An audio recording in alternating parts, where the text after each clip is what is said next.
Orang seperti ini nih yang membuat membusuk-busukan pendeta. Loh, memang sudah busuk kok.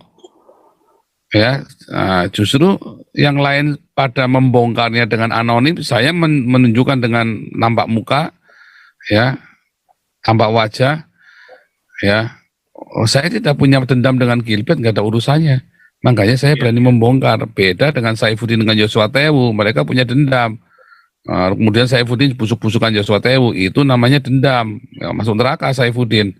Serius ya, masuk neraka loh. Kalau Saifuddin tidak mau mengampuni Joshua Tewu, masuk neraka dia. Browsing Pendeta Gilbert, Ketua Dewan Penasehat. Udah gitu aja, nanti langsung keluar banyak ya linknya ya. Ini salah satunya nih ya, bahwa Pendeta Gilbert Lumoindong sebagai Ketua Dewan Penasehat DPP PID ya. Ini partai baru, Partai Indonesia Damai. Ini kalau nggak salah sama Komarudin itu ya. Ketuanya sih, pendirinya itu Komarudin itu, pengacaranya KC itu ya, pengacaranya KC. Yang kemarin saya bilang Devil's Advocate itu kan. Dikorbanin KC-nya, kasihan bener ya. Aduh, udah gua bilangin, aduh, Saifuddin bandel. Akhirnya itu tadi ya, selain dia babak belur, dipermalukan, akhirnya dia juga menjadi bulian, dan bahkan duitnya pun ditilep juga kan akhirnya kan.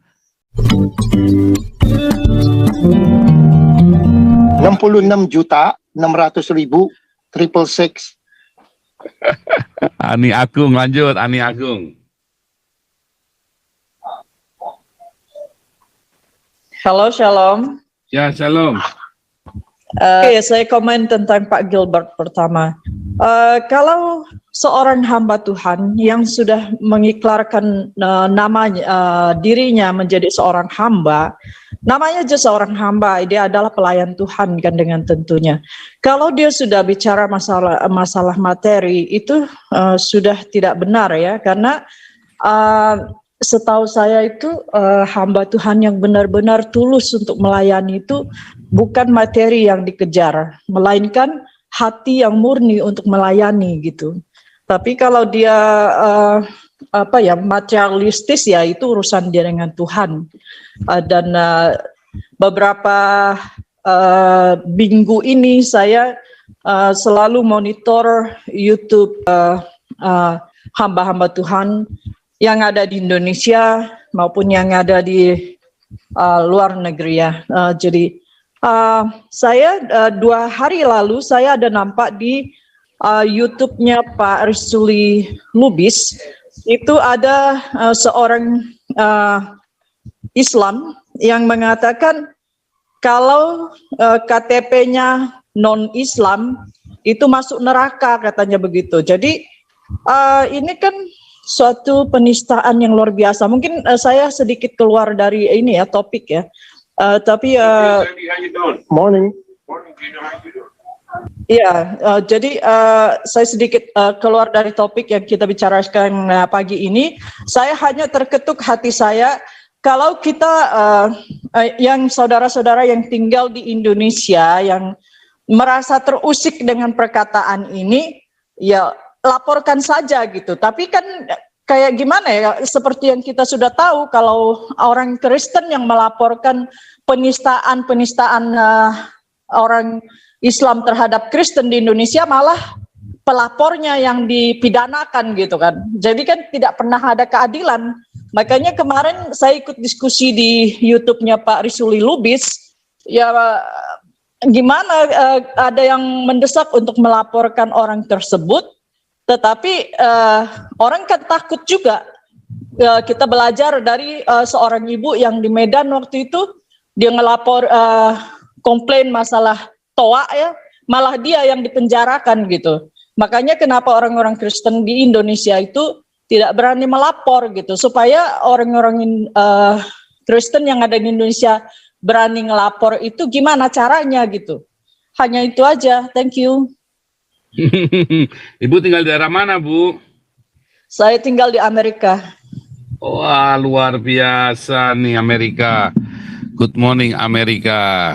Good morning to you too. Iya, jadi memang kita ini memang sekarang ini sedang krisis teladan ya. krisis teladan. Banyak ya teladan orang-orang tua kita, penatua-penatua di gereja, hamba-hamba Tuhan, akhirnya nggak bisa jadi teladan. Ya, dan ini sebetulnya ada suara kenabian bagi gereja. Mengapa? Apa yang mau diteladani dari kalian, hai pendeta-pendeta? Gaya hidupmu begitu hebat begitu, ya kan? Apa yang mau diteladani dari para pejabat negara kita, ya? Yang teriak-teriak anti korupsi justru yang korupsi.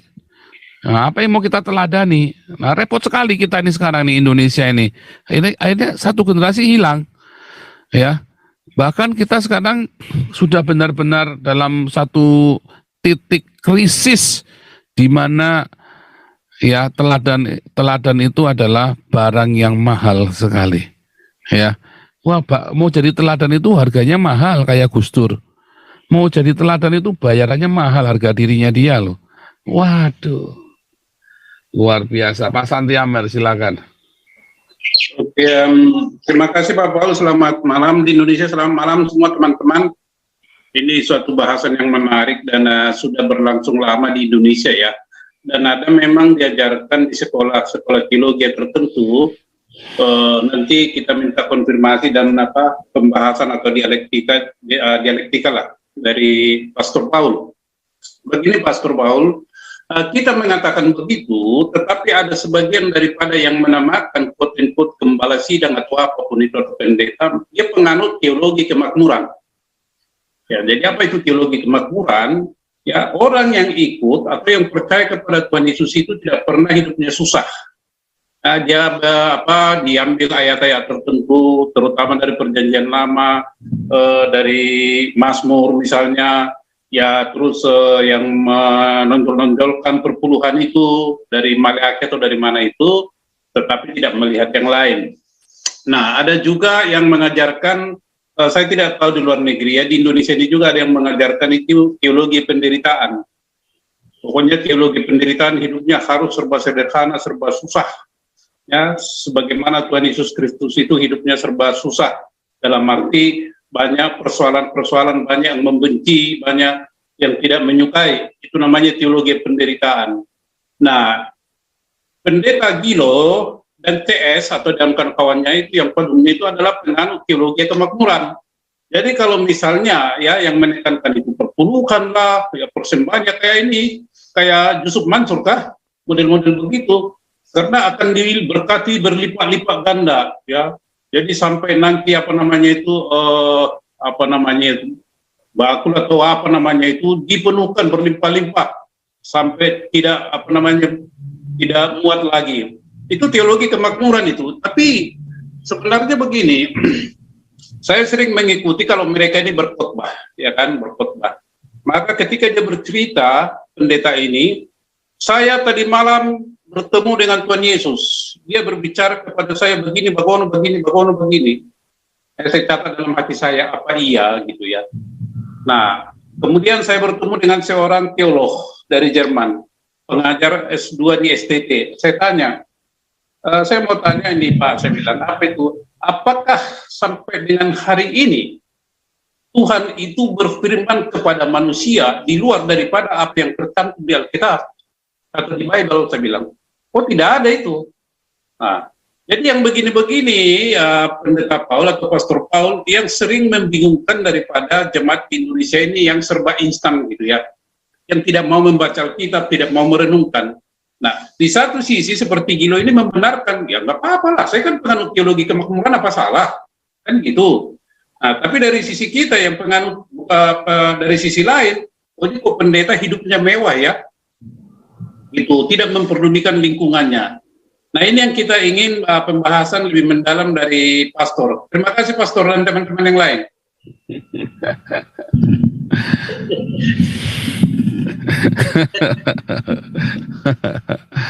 Ya, kalau kita nggak usah ditafsir-tafsir, yang penting para rasul berdiakonia, kita ikut berdiakonia. Tuhan Yesus berdiakonia, lihat ya. Semua perkara-perkara ya muaranya selalu diakonia ya. Ya. Muaranya selalu diakonia. Ini kan ajaib kan. Satu hal yang luar biasa kan. Teladan yang luar biasa. Tapi gereja lebih memilih untuk beli barang mewah dan mempercantik, ya kan, mempercantik gerejanya. Padahal dari zaman perjanjian lama dan sampai perjanjian baru, ya, bahkan gereja di dalam perjanjian baru pun tidak berhias secara fisik loh, tetapi Iya. berhias secara rohani kan. Jadi jadi kalau tadi ya, ini orang seperti ini nih yang membuat membusuk-busukan pendeta loh. Memang sudah busuk kok. Ya, justru yang lain pada membongkarnya dengan anonim, saya menunjukkan dengan nampak muka, ya, tampak wajah, ya.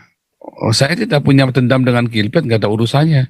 Makanya saya berani membongkar. Beda dengan Saifuddin dengan Joshua Tewu, mereka punya dendam. Kemudian Saifuddin busuk-busukan Joshua Tewu, itu namanya dendam. Ya, masuk neraka Saifuddin. Serius ya, masuk neraka loh. Kalau Saifuddin tidak mau mengampuni Joshua Tewu, masuk neraka dia. Jangan main-main ya Saifuddin. Kalau saya dengan Gilbert nggak ada urusannya, bukan nggak ada urusan dengan dendam, ya kan? Tetapi ini kita lagi mengambil satu sampling seorang Gilbert. Ya bagaimana politikus, bagaimana seorang hamba Tuhan yang akhirnya kan ketahuan juga kan, harta, tahta, wanita, ya kan? Iya kan, harta udah jelas pendeta hedonisme, ya kan, tahta ya itu ada terjun dalam politik juga kan. Wanita ya sebetulnya ya nggak jauh-jauh, ya kan. Anda kan juga bisa tinggal di browsing aja di Google, ya kan. Akhirnya ya itu tadi. Nah, apakah itu dosa dari luar? Bukan, dosa itu datangnya dari diri sendiri, harta tahta wanita itu, keinginan mata, keinginan daging dan keangkuhan hidup, ya kan. Harta tahta wanita. Wah itu serem ya. Alkitab sudah mengajarkan kepada kita, ya. Sudah kita janda lagi, janda beneran. Wah ini bukan kita mau jelek-jelekin, bukan ya. Kita lagi cerita bahwa memang harta tahta dan wanita itu adalah dosa dari kita sendiri. Godaan yang dari dalam kita sendiri. Jangan salahkan orang lain, jangan salahkan iblis, jangan salahkan siapapun, jangan salahkan peler juga. Pokoknya salahkan diri sendiri, ya kan. Tetapi memang kalau seorang hamba Tuhan terlibat dalam politik, menurut saya sudah nggak benar. Ya, hamba Tuhan yang terjun dalam politik pasti sudah nggak benar, udah berpihak. Karena jemaatnya nanti akan bingung. Ketika partai politikmu nanti milih Anies Baswedan, gimana coba? Apalagi kan kita tahu si Gilbert ini kan hopeng cek kupingnya Anies Baswedan kan. Coba lihat bagaimana coba nanti kalau si Gilbert milihnya Anies Baswedan, jemaatnya termehek-mehek loh. Banjir, bukan cuma Jakarta yang banjir, Indonesia banjir dan penjarahan itu nanti kalau Anies Baswedan yang jadi presiden. Nah ini mau apa maksudnya Gilbert ini kan? Si Gilbert ini niatnya mau apa? Coba saya tampilkan dulu ya ini ya. Saya tampilkan ya. Serem loh.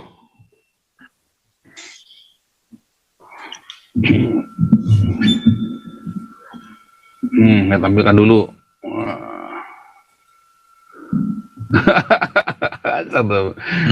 Ini anjing-anjing ya Gilbert kejang-kejang semua di sini ya. Aduh, ini saya tampilkan nih.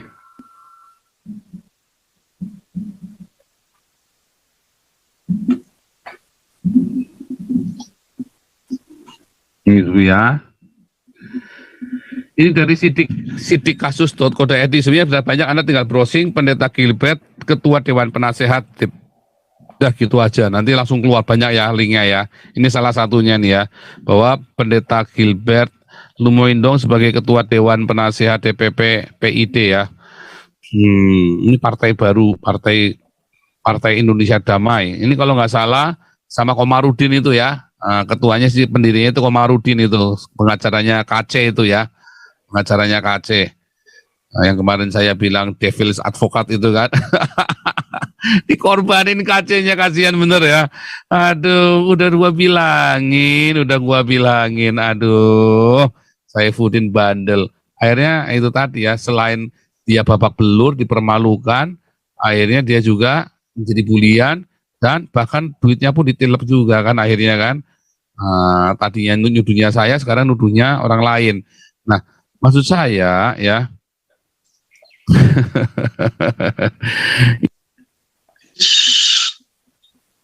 Pak Paul, suaranya hilang. Pak Paul, suaranya hilang, Pak. Iya, Ya. ini siapa yang nih yang main mikrofon nih? Kudu kencing berlari, kudu kencing berdiri, murid kencing berlari, jemaahnya terkencing-kencing akhirnya kayak begini nih. Nah, kalau seorang anggota, seorang pendeta, nanti dia kalau nanti nyalonin presiden ya kan, dari presiden dari partai apa gitu kan, nanti ngomongnya Tuhan berbicara kepada saya. Coba dia nyalonin dasarnya apa? Tuhan bicara, ya kan? Nah, terus nanti kalau ternyata Tuhan bicara sama dia yang jadi presiden siapa gitu kan, dan nanti partainya bilang bukan, nanti gimana coba? Repot. Repot ini yang begini-begini ini yang paling pusing nih ya, ketika pendeta terlibat di dalam sebuah partai politik. Apapun nggak boleh, nggak bisa aja pokoknya. Nah inilah iblis setan-setan ini. Di Eropa ini sudah diharam jadakan, nggak boleh ya. Lembaga agama masuk di dalam lembaga politik itu nggak boleh. Lembaga kehakiman, lembaga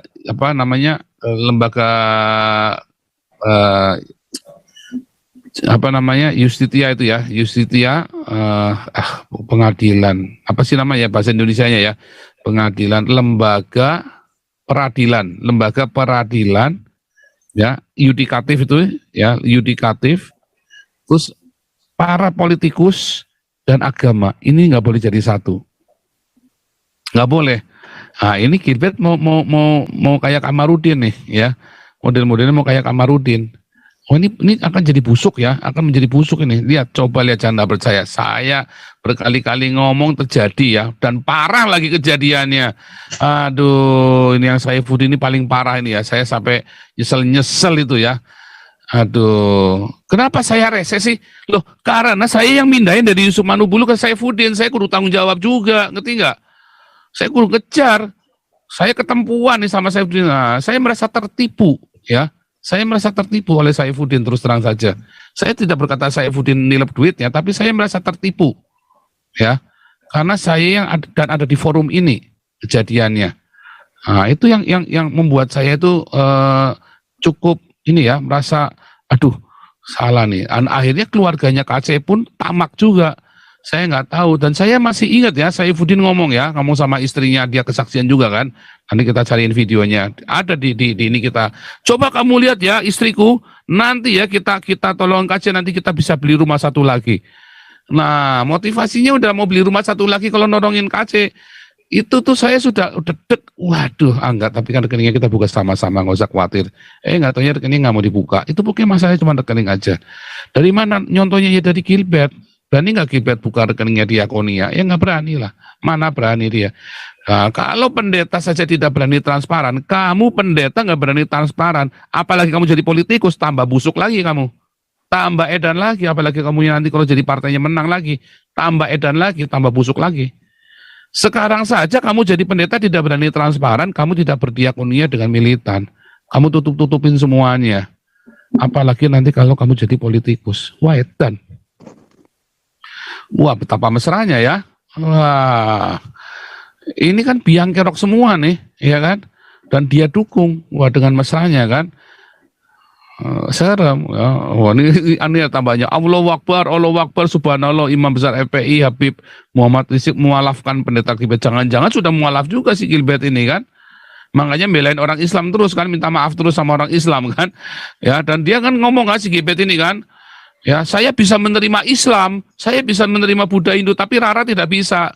Justru itu anti Pancasila, Gilbert. Ya, itu anti Pancasila namanya. Serem. Ya, Haji Muhammad Gilbert lu mauin dong, resek lu. Nih. Ini ada orang ngomong Haji Muhammad Gilbert lu mauin dong, rasa resek juga ini orang. Bukan saya lo yang bilang lu. Aduh. Aduh, ini ada yang bilang nih, apakah sadar yang online ya dengan pendeta Paul ini, ulah mereka ini akan mempermalukan umat Nasrani di Indonesia. Ya, ulah mereka ini siapa nih? Apakah saya akan mempermalukan? Tidak ya. Saya sedang selamatkan kalian supaya jangan terulang lagi apa yang sudah saya warning terhadap Saifuddin Ibrahim. Ya. Ya, yang saya ngomong nanti akan terjadi lagi, jangan nggak percaya. Ya, saya sudah ngomong panjang lebar ya dari awal tentang Saifuddin Ibrahim. Terjadi semua yang saya ngomong, tidak satu pun yang tidak terjadi. Ya, semuanya terjadi semua ya. Ini yang tentang Gilbert nanti akan terjadi lagi, jangan nggak percaya saya. Dan Anda ingat ya, kalau Anda mengharapkan anggur baru, revival, kebangunan rohani, apapun namanya Anda sebut untuk Indonesia, kirbatnya harus baru. Dan saya sedang ngoprak-ngoprak Anda supaya persiapkan kirbat yang baru. Jangan sampai nanti anggurnya itu datang, kirbatmu jebol. Tahu nggak kirbat kantung anggurnya itu, kantong kulit yang buat anggur. Karena firman Tuhan berkata, anggur baru kirbatnya harus baru. Dan saya sedang mempersiapkan Anda mempersiapkan kirbat-kirbat yang baru. Ya, saya sedang mempersiapkan Anda untuk kirbat yang baru. Ya, bongkar habis. Loh, kita kalau mau memenangkan Indonesia, Anda harus introspeksi, beresin, benahi dulu internal kita. Ya, benahi dulu. Hamba-hamba Tuhan jangan sampai korupsi, jangan sampai cabul. Ya, benahi internal kita, beres-beres baik-baik. Ya, bukan menghujat, goblok lu anjing-anjingnya Gilbert juga ini. Bukan menghujat sesama penginjil. Saya kasih tahu Anda kebenaran. Karena kamu takut dengan kebenaran, makanya kamu orang munafik. Dasar orang munafik lu anjing-anjingnya Gilbert sama Saifuddin di sini nih. Iya kan? Orang munafik kalian itu namanya. Dikasih tahu, buktinya mana coba rekeningnya KC? Berani nggak buka Saifuddin? Nggak berani lah. Nggak berani lah buka. Bukti nggak? Itu bukti bahwa dia sudah nipu saya. Ya kan? Saya itu yang mindahin dari Yusuf Manubulu ke Saifuddin Ibrahim. Ya kan? Di depan puluhan ribu, di depan 100.000 orang. Ngeri itu. Ya, tetapi saya dengan penuh tanggung jawab kita berusaha selamatkan KC dengan Pak Pute, dengan Pak Santiamer kemarin ya, dengan tim kemarin kan. 3 tim kita siapkan kemarin. Tetapi kan mereka yang nggak mau. Jadi saya sudah bukan urusan saya lagi, makanya kemarin saya mati-matian berusaha. Tetapi setelah dia tolak 3 kali, buat saya 3 kali sudah cukup, penolakan 3 kali. Sorry, kita nggak ini lagi, pun kita mau coba tangan. Berarti Anda nggak percaya saya. Dan akhirnya terjadi semua yang saya ngomong kan. Sekarang KC-nya malah masuk ICU lagi, ya kan? Kasihan kan? Ya, tapi saya nggak tahu kenapa KC bisa masuk ICU. Kenapa sesial itu? Balik lagi, ada apa? Ya kan? Jangan-jangan KC juga harus bertobat, ya kan? Oh, saya ngomong dengan suara kenabian ya. Anda harus tangkap baik-baik ya. Anda harus tangkap baik-baik. Ngeri yang saya ngomong ini. Terjadi semua kan. Ini dengan Gilbert juga sama ya. Anda sudah lihat ini posisinya fase-fase begini. Pertanyaannya, kenapa orang seperti Gilbert ini, ya akhirnya kemarin termasuk pasca di Monas ya, habis gegeran nangkep Ahok, terus Gilbert pasca di Monas. Kan geblek kan. Wah, itu kan menyakitkan sekali kan. Itu menyakitkan sekali. Wah, itu kan supaya menunjukkan kita rekonsiliasi Gundul Mupeang. Si Anies Baswedan yang harus menunjukkan rekonsiliasi, bukannya si Gilbert, ada pendeta goblok yang makan, waduh. Nah itu ya, karena itu tadi, ini orang nggak ngerti ya, Rara dicaci maki, ya, dia nggak ngaca dirinya sendiri yang menjadi kutuk bagi Indonesia, ya kan? Dia tidak nyadar bahwa dia sendiri yang menjadi kutuk bagi Indonesia. Pendeta-pendeta seperti Gilbert inilah yang menjadi kutuk buat Indonesia. Ya, bukan Rara. Rara itu justru menunjukkan dia jual budaya Indonesia di depan mata semua orang melihat. Ini budaya Indonesia. Orang takjub. Kenapa bukan takjub sama Gilbert? Takjubnya sama Rara. Ya karena kamu tidak berbuat seperti yang Tuhan Yesus lakukan. Wah, ngeri ya, kalau dia lakukan, orang nggak akan takjub sama Rara, takjubnya pasti sama Gilbert. Mana ada orang takjub sama Gilbert? Nggak ada. Victor Mandayo, warta sesungguhnya, silakan. Ya, shalom Pastor. Shalom. Selamat malam nih, waduh. Ini memang ini gubrak malam ini ngeri-ngeri sedap. Memang melihat hamba-hamba Tuhan khususnya pendeta Gilbert ya. Kalau saya sih pribadi tidak berhak menuding. Kalau Pastor Paul ya berhak dong, karena memang nabi untuk mengingatkan. Kalau saya sih pada kapasitasnya tidak berhak karena memang karena Dulu dia orang diurapi seperti Saul. Daud pun tidak berani menyentuh jubahnya saja, tidak berani, karena itu adalah orang yang diurapi. Nah, kalau Nabi berani menegur siapa saja. Oke. Kalau memang berbicara mengenai keterlibatan pastor Pendeta Gilbert, ini memang jauh hari udah kelihatan ke pastor. Waktu saya masih bekerja di kantornya Pak Ciputra, ada Yayasan Ayub namanya juga, punya Pak Ciputra. Di situ waktu pembentukan Partai Damai Sejahtera PDS, salah satu hadir adalah Pendeta Gilbert. Saya saksi, karena saya jadi notulen. Gimana saya nggak mau tahu? Saya tahu.